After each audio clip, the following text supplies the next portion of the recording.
Welcome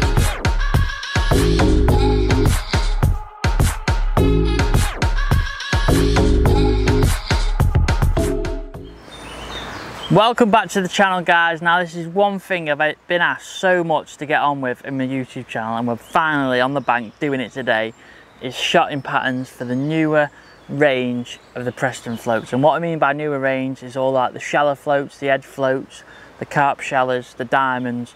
So we're going to get stuck in to these floats and what shots they take and how I'll go about shotting them. So let's waste no time and get on with it. Now, just want to talk about this float, the F1 shallow float. Where would you use it and why would you use it? Now, this is the perfect float for fishing shallow for F1s on snake lakes, open water venues, or even catching hide as well. Now, what I mean by it's a perfect float, it's got all the characteristics you're going to need for that shallow float to get you the most bites. It's got a 1.5mm tip, so it's not too thin and it's not too thick, so you can just sit there, see it nice, and it's not too thick, it's not going to go not under, and it's not too thin where it slides under too much. Just a nice visible tip, and that's the most important thing I look for when I'm shallow fishing, is being able to see the float perfectly and read them indications and bites which you're going to get off the float. Now it's got like a small diamond body, so it goes through the water nice with the carbon stem. Now that's important because with the shallow fishing, when you flick your rig in, you want your rig to come down through the side, and you see any bites on the drop, you can alter if you miss them, or you can hook them fish with ease. Now if you fish with a wire stem, it'll just sit far too quickly and you could miss them fish going through the water. So that's why a carbon stem is really important.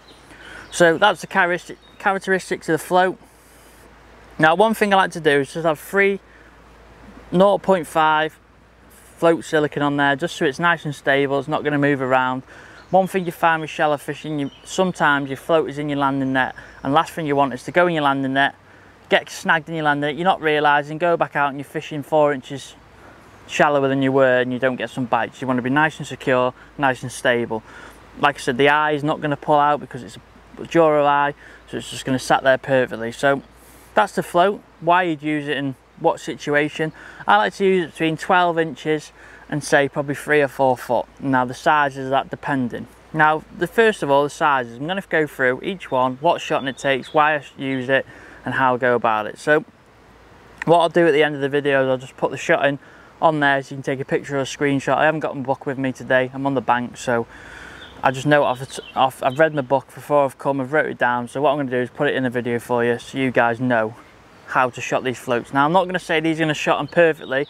Ideally you might need to add a few trim shot depending, but it's just to the bottom of the bristle I've tried to do it. You might be go halfway down the bristle, but they're just not it's not a set shotting, so you might need to add number 12 or number 11 to it, but just to get you rough and ready, get on the bank and get you fishing quicker, and you know what you set up. So first of all, I'm going to stop gibbering on now about the floats and get on about the important thing is the shotting. Now first of all, I've got a 4B8 F1 shallow here in my hand. Now this is ideal between 12 inch and 2 foot. Because of the weight of the float, you want it nice and slow falling. Ideally fishing maggots, casters or pellet shallow, and it's slow falling because it'll leave the bait lingering in the water for longer, gives a chance for the fish to see it longer. So now for a 4B8, you can either do 2 things. You can either use 2 number 10s, so if you're bulking it down right on your hook length, 2 and 3 inch hook lengths, bulking it down, getting the fish at a certain depth, catching them that way. 2 number 10s is perfect for that. Or use 3 number 11s, and this allows you to spread your shot out a little bit more. So them days when the fish are being crafty and going through the water, you can leave your bait lingering through the water with 3 number 11s, you can get them bites on the drop. So that's ideal with a 4B8, so either 2 number 10s or 3 number 11s.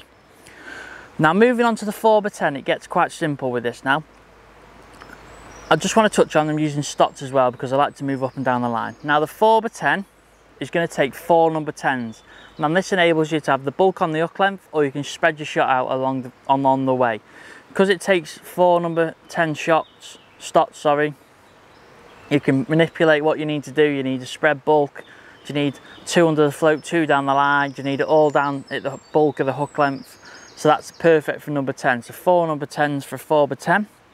Now this 4x12 is really quite unique in a situation. You're going to be using it, say if you're fishing deeper, say 3-4 foot on venues, say like winter time or springtime when the fish just arrives off the bottom, or deep venues, say like I'm at the Western Pools today and you could be on the clay pit catching 4 foot deep. So 4x12 F1 shallow would be ideal for that. Or if it's a really windy day and you can't control your 4x10, you might have to use a 4x12. Now this takes quite a bit of shot, to be fair. I've shot it up with 7 number 10s. Now you may think, well, why didn't you just use number 9s? Now I still want the slow fall, so I don't really want to go above anything other than number 10. So 7 number 10s on there, just shot it to the bottom of the bristle. You might need to add, say, number 11, number 12 under the float, just to make sure when you're fishing a bit deeper, sometimes with a carbon stem, if you don't put a shot under your float, it doesn't start to fish properly until, like, say, the rig gets down here in proportion, so then you might miss your chance of your fish. So just have a think about your rig. So it's got 7 number 10s on there, so you can spread them out through the thing. You can have more on your bulk on your hook length. You can have, I'd say, a bulk and a 1, just you can play about with it, but that takes a little bit more shot, and it's probably a fishing in a unique situation. I don't really use it that much in my fishing, but there's going to be a time and a place where I need it, where I'm going to have to fish a bit deeper on a venue. So I've got it in my armoury, I've got 7 number 10s on there, and I'll spread it out or bulk it down depending on how I'm catching. And the beauty with stops is you can just change them, so you can move them around the line. They don't damage your 017 main line, and they're perfect. So that's a little rundown of the shotting of an F1 shallow. So get on the bank, get catching them F1s or carp shallow with these floats, and I'll see you on the bank soon.